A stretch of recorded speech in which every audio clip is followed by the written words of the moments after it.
Yo, let me just holler at y'all real quick about Fat Joe again, man. I need answers. What the F is wrong with Fat Joe? I still need answers. I don't know, man. You think that if a person was around black people as long as he claimed and he made all this music with black artists and he was such a dope rapper and all this stuff in his young years, what happened? What happened to the respect? What happened to the love? What happened to the understanding?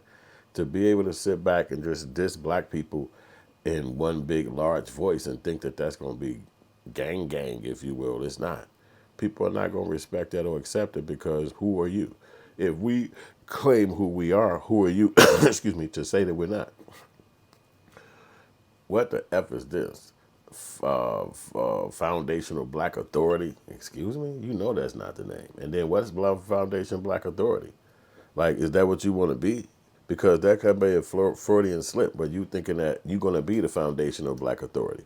Because you can't tell us how to think or call ourselves or make any kind of definitions that we want. And we're not going to sit here and let you play with us as a race. We're black people. We believe in who we are. And we're another era. We're another dynamic. We're not the 80s or the 70s or the 60s or the 50s. It's not that. So if black people decide to change their name to another thing or stand tall in another direction, we're not asking permission.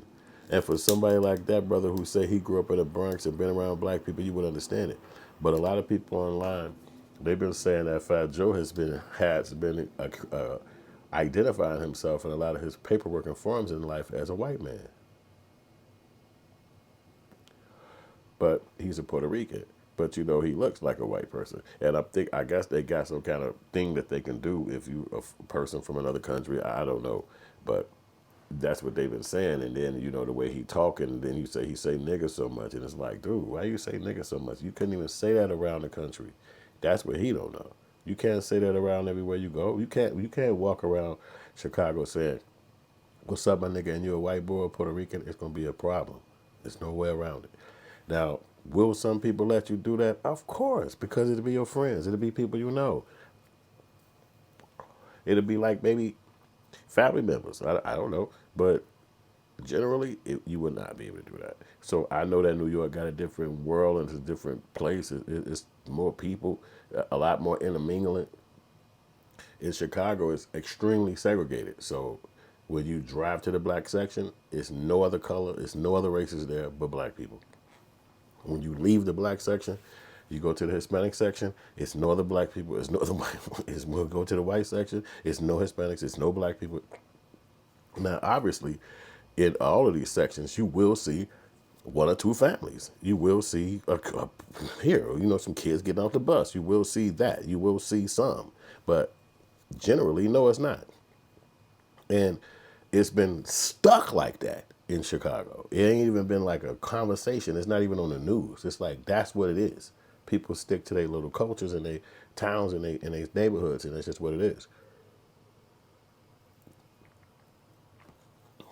It's probably like that in other places too. But to hear other people talk or say things like that, I guess it was cool when we was young. I was young. I'm not too much younger than Fat Joe. I'm close to his age, so I was a fan. I liked this. I didn't even really pay attention to it because he was from New York, so it was just like that's what New York lingo is. It was a part of the rap world. But now you 55 years old. And you still walking around to my niggas and niggas and niggas. It's like you sound like one of these Italian mafia dudes trying to act like you know niggas and shit, but you just out of whack. And it's like, when do it stop? You don't even live in the hood. You don't even got a bunch of niggas around you. You got your kids, your family, your wife, your children, your people. Like, you're not really standing in the hood on a block with a bunch of niggas like that. And if it's not used in the form of endearment, then it's used negatively. So if you walking up there saying, "Yeah, who is these broke niggas?" That's using that in the form of a negative. And so people are gonna push back on that. And especially if you're not black. You know what I'm saying? So this black past that the brother think he got, it just make him look even worse. And it's like, you don't care for black people. You don't care about our feelings. You're not studying up on our movements. You're not giving a fuck about what we doing in our own culture. You just here to make money. You here to just put some songs together, hire some black people to make some beats and make some funny ass sounds behind it. Give you a nice little slogan out there. Lean back, make it rain, wherever the fuck your songs was. And it's like, bam, now I'm successful. Get my bank account good, and I'll see you niggas later. So it's not like you really here for the route. And we all running the route as black people. We got ambitions. We got things that we trying to accomplish.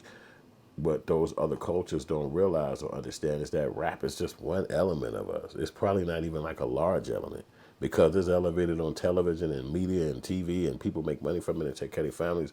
It's not necessarily so much lifted to a high standard like that in a black culture. It's just a part of it. It's like basketball. Maybe one good weekend you'll watch the finals, and basketball was fun. But it's not like every day you give a shit about what's happening with LeBron and what's happening in ESPN. Is it people who care about that? Of course it is, but it's not general. It's not like a normal conversation you're going to have with people. So it's other things that's going on in the world, and that's what people mostly discuss inside the black race. So if you don't know these things and all that, you can get us misconstrued and think that most black people care about what the Democrats is talking about, or most black people care about what this particular pundit or person on TV or a celebrity is talking about, and that's not going to be accurate. So he has to do a little soul searching inside the people who he feel like he's been a part of. And I know there's some people who probably set him down and talk to him about it all, but getting back around black people, that's going to be tough. And he even brought old boy Matt Hoffa down, the guy who actually show he was on, because that guy has been like, I guess he's from the Virgin Islands or Barbados or wherever kind of overseas location he from.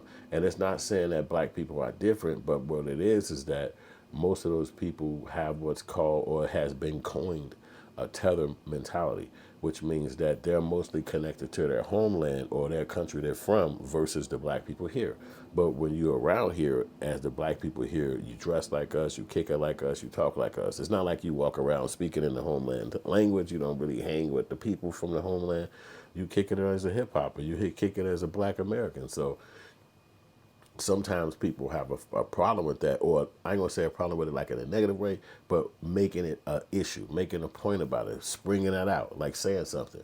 Why are you basically the first Jamaican to get a master's degree? Why are you always the first person from some island or Nigeria to get the PhD? Why aren't you just black? You know what I'm saying? Because we don't have a lineage connection to those places. So in our homelands, because we've been in this country for 400 years, so it's been lost. So if black people start calling themselves foundational black Americans, ADOS, American Descendants of Slave, whatever we start calling ourselves, and there's more names, but people don't really, they're not so much out there so big. But the reality is that we get the right to do that. It's some people who still walk around calling themselves Moors. What's wrong with that? That's their choice. You know what I'm saying? So it's all these other people get to choose. The alphabet people get to choose. But when it comes to black people, we could be just thrown in the ground and looked upon as distant, disrespected. And all those companies that's connected to Fat Joe and people like that, they got to drop them. They cannot keep doing business with them, because if this same conversation on the same platform against Jewish people, he wouldn't be able to sell pencils on the streets, and you know it. Let me know in the comment section what you think, man. I'll let you, boy.